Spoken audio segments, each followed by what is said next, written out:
Hi, everyone. Welcome to episode 2 of Fire on the Mountain, where I'm taking a local and personal look at the recent tragic LA fires. In this episode, we'll dive deep into another aspect of the fires that was hotly discussed, was influenced by many of the factors we discussed previously regarding LA's landscape and layout.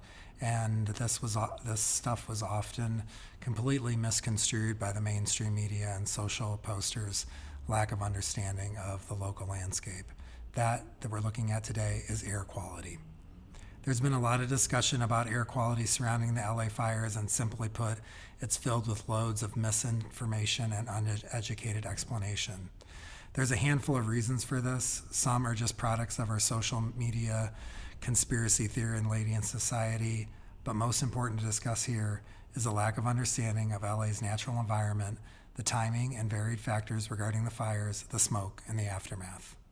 FYI, if you didn't listen to the first episode, a lot of what I'll touch on in the upcoming is in reference to what was explained previously regarding geography and the makeup of LA's cityscape.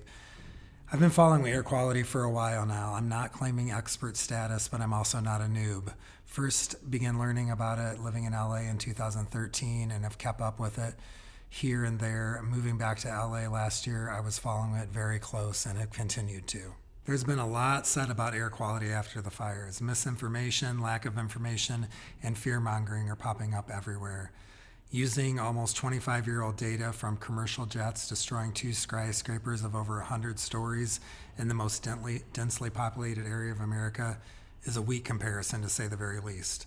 Plenty of discussions can be had on the air quality, but nothing I've researched so far suggests that areas that might be subjected to repeated and moderate heavy exposure to remnant smoke, ash, and fire-related dust are at any great risk. Certainly a day of high winds blowing in your direction from the main fire areas might warrant a mask for that day if you live within a few miles of the main fires. Toxic air is certainly a concern around the main structural damage of these fires. In terms of the Palisades fires, this is a fairly small area isolated from much of Los Angeles. Ash, debris, smoke, and related remnants should be somewhat limited to those general zones. Moving back to the fire, the winds did play a dramatic part in both the fire's horrific spread, but also in the air quality differences across the region.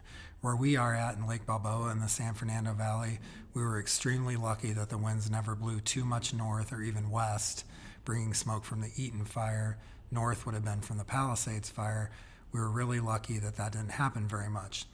We did have one afternoon of really questionable air, which was actually westward winds blowing a ton of smoke from the Eaton fire. I religiously tracked the AirNow and the Purple map basically hourly during the day, and even during the night on Wednesday and Thursday. Reading the news and getting texts from those wanting updates, the air quality was an area that lots of people just really didn't understand. Parts of LA were in extreme effects of smoke pollution. Some areas to the east of downtown, which already infamously have terrible daytime pollution levels due to factory and truck smoke, were hit hard with southern winds bringing additional smoke from the Eaton fire. A couple periods saw red and purple levels, which is unhealthy and very unhealthy on the AQI for areas to the east of the Palisade fires, which is Santa Monica, Beverly Hills, even into West Hollywood. Fortunately, these days were limited as this was a very quick burning fire before it smoldered down. Air quality is affected by many factors, man-made and natural. The man-made ones are pretty intuitive: gas, exhaust, chemical, smoke, etc. The natural ones may be a bit less so. Wind is a big factor in an area's air quality. Winds can blow in and out harmful air elements. No wind can keep those harmful elements around longer. Another big factor in air quality is temperature, both ground and air. Generally, air temperature affects ground temperature. Cooler air and colder ground will generally make air quality worse, as higher temperatures help slowly and minutely reduce some harmful chemicals and less forms of evaporation. Higher temps also warm the ground, which in turn can cause the cooler air above to move faster and create slight winds that help move out bad air offenders.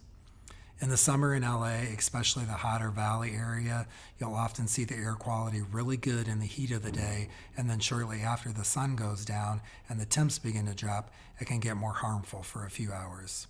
Of course, this also depends on the wind, the amount of negative chemicals in the air, etc., and also how cloudy it is. Clouds can not only create a cover that traps in air pollution, but it also cools the temperature, leading to lower temp effect discussed above.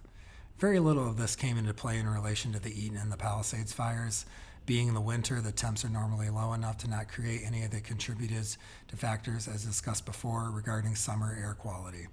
Temperature also affects humidity, which can alter air quality. And while the extremely low humidity might have helped air quality slightly, it of course was a huge factor in the dry conditions helping these fires spread. Of course, air quality should be monitored closely, but it needs to be remembered, and hopefully this episode and the last one helped a little bit, that the air quality across Los Angeles can be vastly different by location due to natural factors and forces.